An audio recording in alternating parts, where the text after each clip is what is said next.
the same page a little bit with our strategies. So first, the whole goal is we're solving quadratics. The idea of solving a quadratic means finding the x-intercepts of a quadratic. So in order to solve a quadratic, the reason that we factor it is because once it's in factored form, like x plus 1, x minus 4, we can use the zero product property to find the x-intercepts, right? We already learned how to graph when it was in vertex form. This would be -1, and this would be 4, right, for our x-intercepts. So it does connect to our previous unit. Those of you that might be retaking that test, you might have more knowledge now of quadratics. So that's good. So here is one of each of the 4 strategies that I showed you. What strategy would I want to use for number 1? So when there's kind of a hierarchy of strategies, right? I always should look for a greatest common factor first, then a difference of squares, and then I'm kind of in trinomial world where either a equals 1 or a does not equal 1.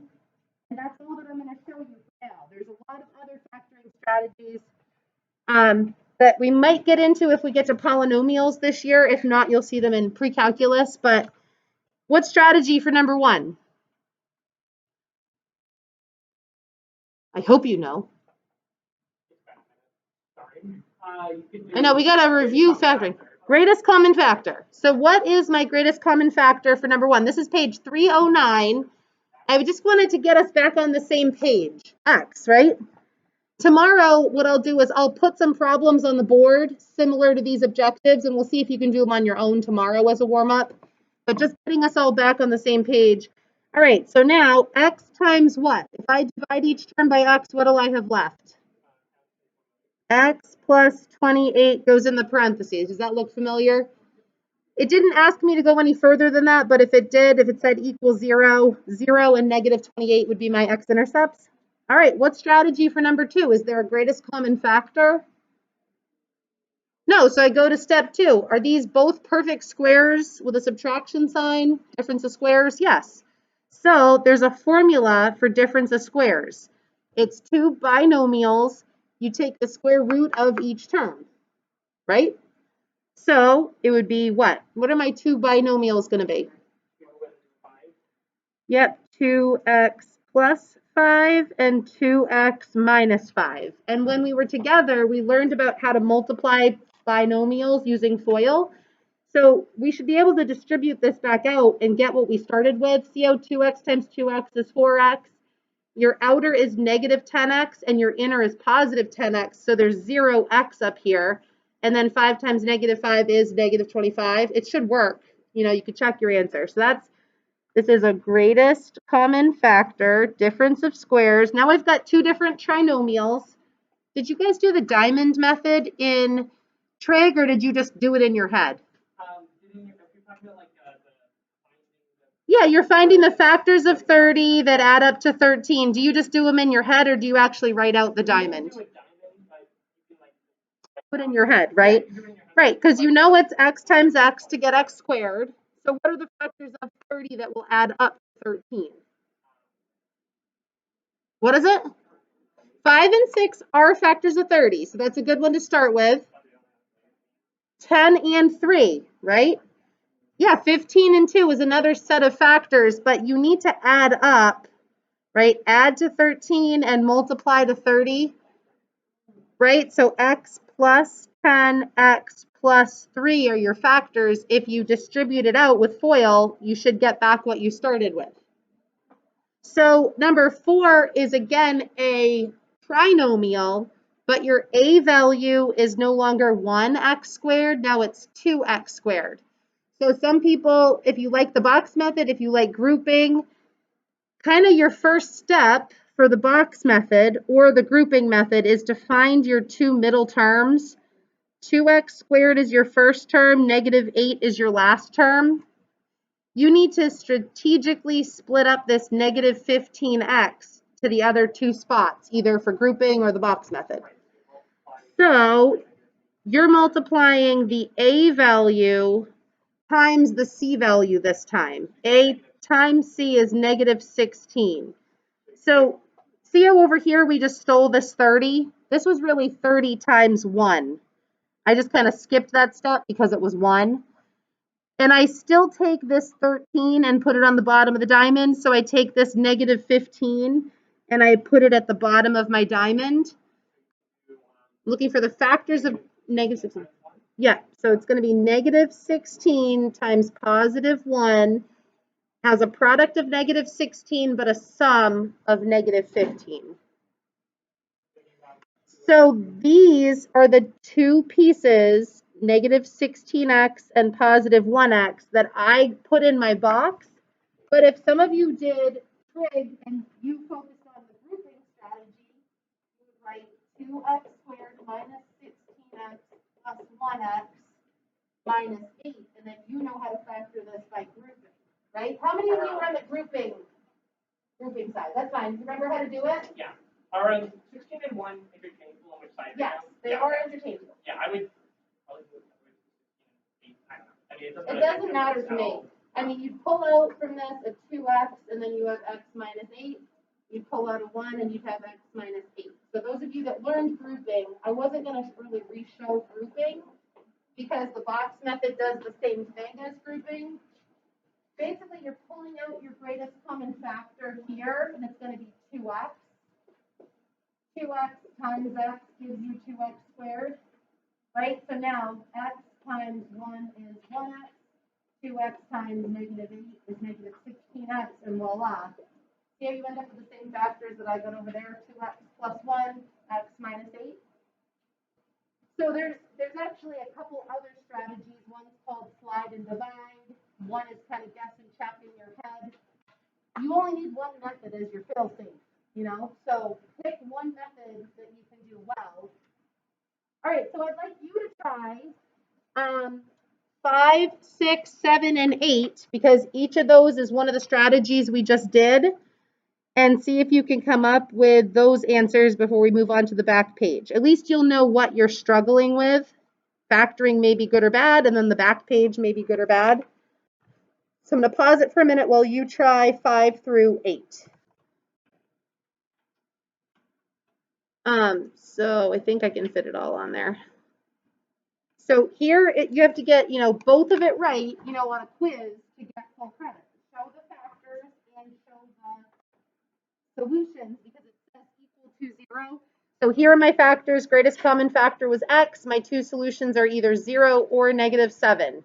Over here, difference of squares. There's my factors. 7 or negative 7 are my solutions. Here was my box method. You end up getting 3x plus 2, 3x plus 2, which is a perfect square trinomial. They came out the same. Does everyone know how to solve that and get negative 2/3? So you take your factor of 3x plus 2, you set it equal to 0, then you're solving this linear equation. So you subtract 2 to the other side, divide by 3. See how I get negative 2/3? So if you can't do it in your head, write out the linear equation. And then here we got positive 8 or positive 4. So gauge for yourself where you feel like factoring is like the biggest strategy. So there'll be the most amount of questions on that strategy. But then, the back page has kind of objectives as well. Can I turn it to the back page now? So one of the objectives is just taking square roots and reducing radicals. Those of you that have already taken trig, you're probably really good at this.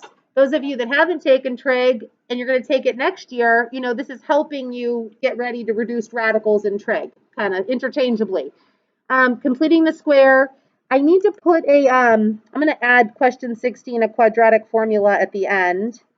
And then one is just solving by graphing. Where are the x-intercepts? So these are the rest of your strategies related to solving quadratic equations. So think about how many tools in your toolbox. You've got 4 factoring tools, another 1, 2, 3, 4, 5 tools on the back page, 9 different ways to solve a quadratic equation. So it's a big toolbox of skills.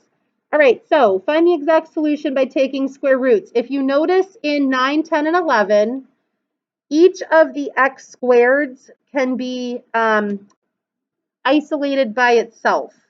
So there's only x squared terms. When you look at 12 and 13, see how there's an additional x term like 18x, or 8x. So if it's not factorable, then you have to figure out which strategy to use. But on your test, on some of them, I'm going to require you to do it a certain way. So I'm requiring it to solve by square root. So my first step would be to subtract 4 to the other side. So now I get x squared equals 32. And then I'm going to take the square root of both sides of the equation. But I'm trying to leave this in reduced radical form. So when I take a square root of a function, I have to remember there's two possible solutions, because anything times itself is always going to be positive. So a negative times a negative or a positive times a positive. So the perfect squares that you're looking for are 1, 4, 9, 16, 25. Which of those is a factor of the number 32? What's my biggest perfect square factor of 32? 32 is not a perfect square. 16. Yeah, 4 is a perfect square, but it's not the biggest. So what you want to do first before you write your final answer is you want to write it as a product of a perfect square, the biggest perfect square, and what the other factor has to be. So 16 times 2 is 32. If I'm taking the square root of 32, that's like taking the square root of each factor separately. So taking the square root of 16 and the square root of 2. The square root of 16 is how much? 4. So the reduced radical form is called 4 root 2, or 4 times the square root of 2. So like I said, very familiar to people who took a whole semester of trig. For those of you that haven't yet, you're going to learn this skill now, and when you get to trig, it'll be easier in trig. All right, just like you're learning factoring now. When you get to trig, you'll know your factoring skills. All these other people had to struggle through their factoring skills in trig. So, all right, so what would be my first step in number 10? I need to start by getting x squared by itself. So what would I do first? How do I get it by itself? What do you think, Brady? Add the 338 first. So 2x squared is positive 338. Then what do I have to do next, Eli? Divide by 2 first.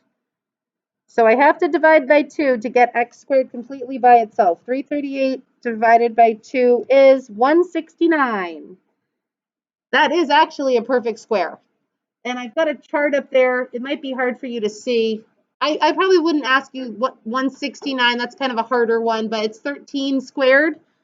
So when I take the square root, x is plus or minus 13. And you can write it that way, or you could write x equals 13 or negative 13 if you're more comfortable writing it that way. It means the same thing. All right, and then number 11 I put on there because a lot of times students see that x minus 1 squared and they think, oh good, I got to do FOIL. But you don't want to do FOIL if you're solving by square roots. Then you're going to end up with an x term that you don't want. So your first step would be just to divide by 9 on both sides. So x minus 1 squared is going to equal 1 because 9 divided by 9 is 1. Then you're going to take the square root of both sides at this step. This is technically by itself, x squared. Take the square root of both sides. You're going to get x minus 1 on the left, because the square is gone, is plus or minus 1, because the square root of 1 is 1. So you actually need to solve for what x is. So if I take positive 1 and I add 1 to the other side, I would get 2, right? And if I start at negative 1 and I add 1 to the other side, I would get 0 as my two solutions. Does that kind of make sense what I just did in my head? If not, you could write x minus 1 equals 1, or you could write x minus 1 equals negative 1, so you can see your two separate equations. Add 1 to the other side, you get 2. Add 1 to the other side, you get 0. So that's solving by square roots with the reducing the radicals. That might be hard for some of you. 12 and 13. These, and once we finish this review, we're going to take a little stretch and walk around for a bit. So do not despair. All right, solve by completing the square. You can choose to leave answers. We're going to do reduced radicals, I think, just to practice that. So completing the square is a strategy to use when you have this middle term that has an x in it, because I can't just take the square root of both sides. And this was just one day of notes, so you might not know this strategy very well yet, and that's okay. You're not getting quizzed on it tomorrow. We're going to get tested on it next week. When did I put it on the agenda to get tested? Let's see. Review. We were going to do a team test on the 8th and a test on the 9th. So that's next week, Thursday, Friday. And then we're out of it. And then we're going to do some fun with some catapults. That's an application of quadratics, launching catapults and testing out where they're going to land and the arc of the parabola. So that'll be hopefully fun that next week. Okay, so my first step is to get the c value, which is this 3, to the other side of the equation. So I'm going to write x squared minus 18x. I'm going to leave myself some room, and then I'm going to write equals negative 3. My job is to complete the square to make this a perfect square trinomial. And let me give you an example of some perfect square trinomials. X squared plus 10x plus 25 is called a perfect square trinomial because it's the same factor twice. And so the benefit is it gets you into the ability to just take the square root of both sides. So any perfect square trinomial, it allows you to write it like this is a perfect square trinomial because it's x minus 6 times x minus 6. So our goal is to force making it a perfect square trinomial. Currently, we only have the first two terms. We're using a formula to get this c value that we want. If you look, see how it's half of this b value squared? So 5 squared is 25, negative 6 squared is 36. So in our example, we have x squared minus 18x. So we're going to take half of the b value and square it. So I'm going to get negative 9 squared is positive 81. So we're going to add 81 to both sides of the equation. So you clear out your c value, and then we force it to be a perfect square trinomial by adding half of b squared. So now let's write that. That's now a perfect square trinomial, right? X minus 9 times x minus 9. So I'm going to write this as x minus 9 squared equals, is this 78? Equals 78, positive 78. Now you're set up just like you were in 9, 10, and 11. You're ready to take the square root of both sides of the equation. So you do the completing the square to get it back into the square root both sides. Take the square root of both sides. I'm running out of room. X minus 9 equals plus or minus. Square root of 78. Are there perfect squares in 78? Is 4 divisible? No. Is 9 divisible? No. So 16 wouldn't be. Can you think of any other perfect squares that are factors of 78? What's 78 divided by 2? 39. And 39 times 3, 6. I don't think there's any perfect squares. Are you with me? Are there any perfect squares? I think 78 is reduced. Can you think of any? I'm calling 78 reduced. Plus or minus the square root of 78, I think, is as far as we can go. So to finish writing it with x by itself, my final step would be to add 9 to the other side. So x equals 9 plus or minus the square root of 78. Or you could write x equals plus or minus the square root of 78 plus 9. It doesn't really matter the order that you write those two terms in.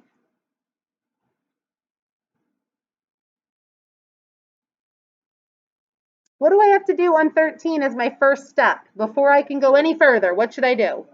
I should divide by 2 to get rid of the 2 as a coefficient. When you get to conics in pre-calculus, you'll need the completing the square strategy. So that's kind of the one reason why we teach it to you.